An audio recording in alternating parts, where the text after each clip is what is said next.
The night my father kicked me out of the house, he didn't yell. Honestly, I think that part bothered me more.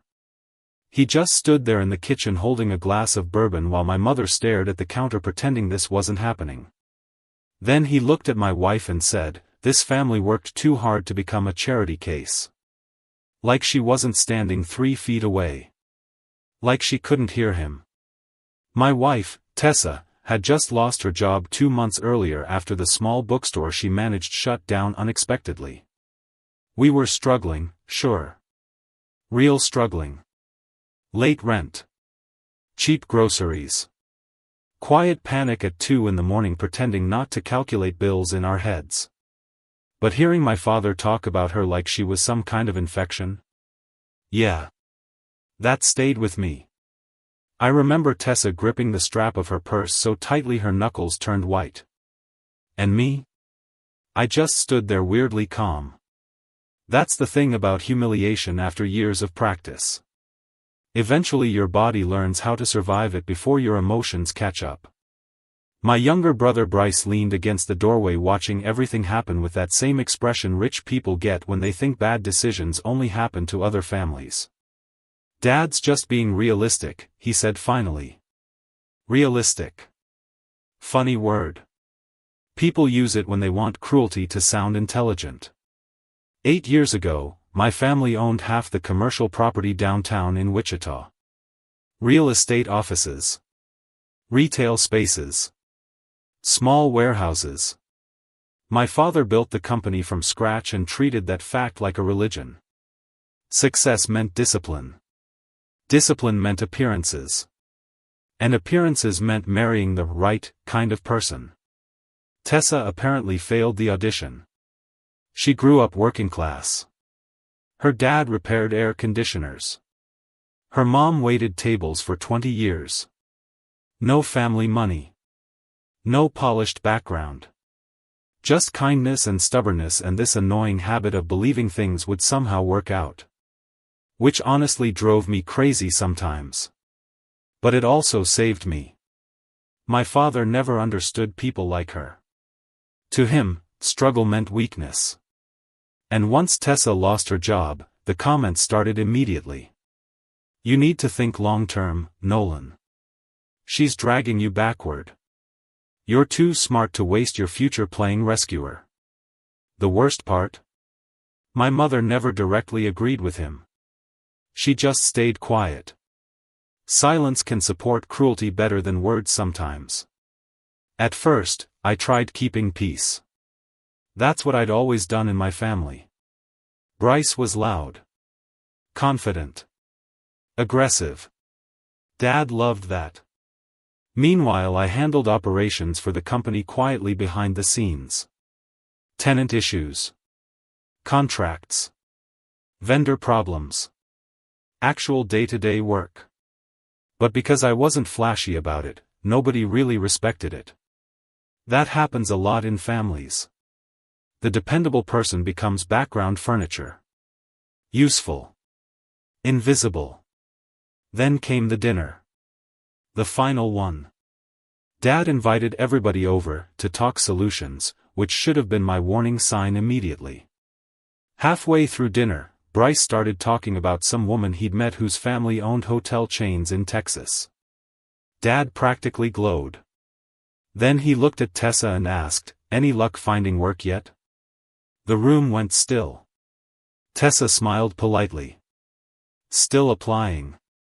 Dad nodded slowly like he was reviewing disappointing financial reports. "You know," he said, "there's no shame in admitting when somebody isn't pulling their weight." That's when I knew this was gonna get ugly. Tessa looked down at her plate immediately. And something inside me shifted. Quietly.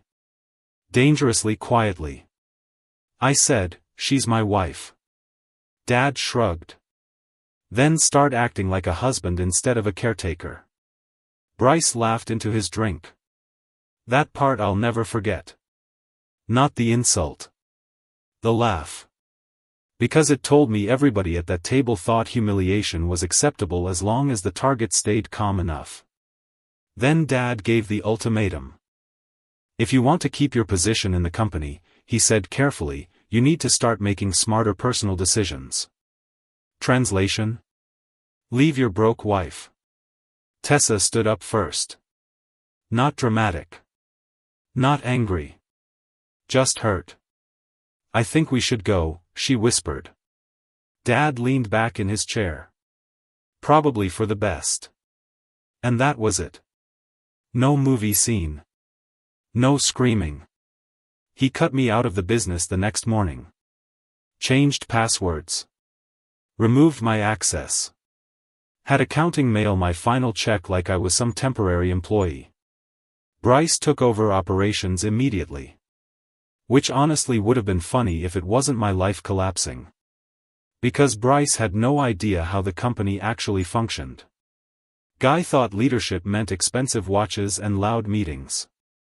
Meanwhile, Tessa and I moved into a tiny apartment above a tire shop on the south side of town where the walls shook every morning around 6:30.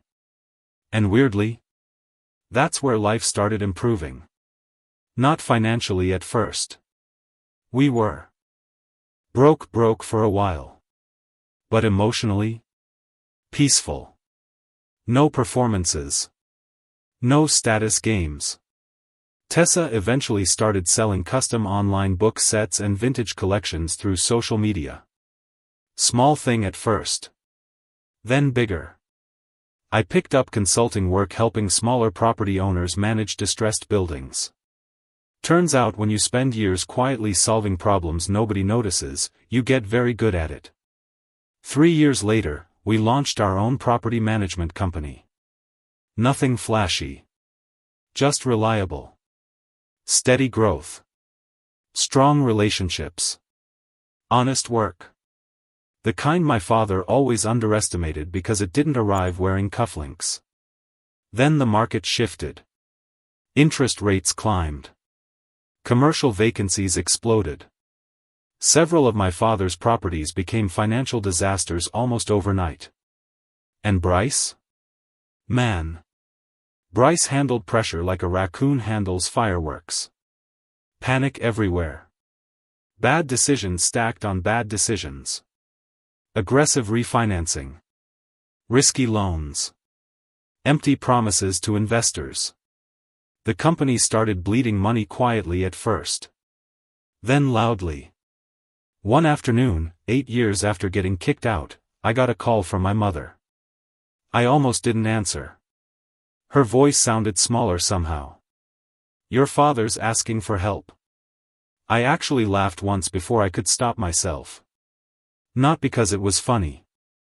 Just because life sometimes has a twisted sense of timing. We met 2 days later at Dad's office downtown. Same office. Same giant windows overlooking the city. Only now the place felt tired.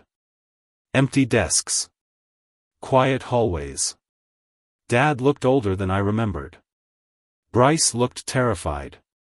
That part surprised me most. Not humbled. Terrified.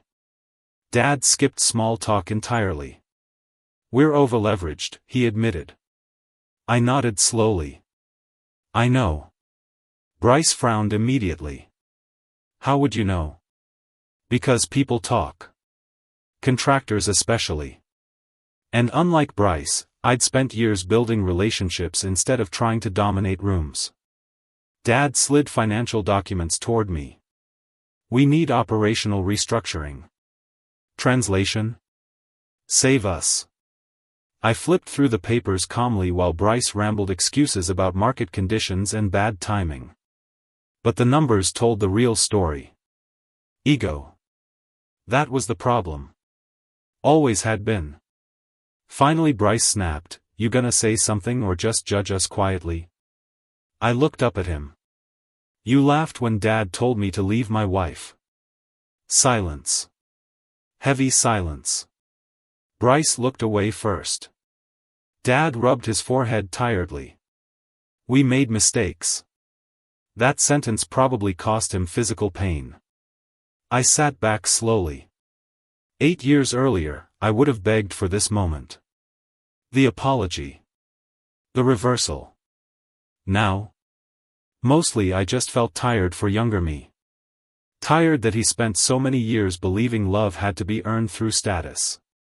Finally I said, I'll help under conditions. Dad nodded immediately. Anything reasonable. Bryce steps down from operations. Bryce slammed his hand against the table. You serious? Very. Dad closed his eyes briefly. Because deep down, he already knew. Bryce wasn't a leader. He was a performance-wearing confidence like a Halloween costume. 3 months later, restructuring started. Asset sales. Staff cuts. Debt negotiations. Messy process. Necessary process. And through all of it, Tessa stayed exactly who she'd always been. Calm. Patient. Kind to people who honestly didn't deserve it sometimes. Last Sunday, my parents came over for dinner at our house. Small place. Warm lighting. Nothing fancy. At one point my father watched Tessa laughing in the kitchen while helping our daughter decorate cookies. Then he looked at me quietly and said, "You chose better than I did." Simple sentence. But after 8 years? Yeah. That was enough.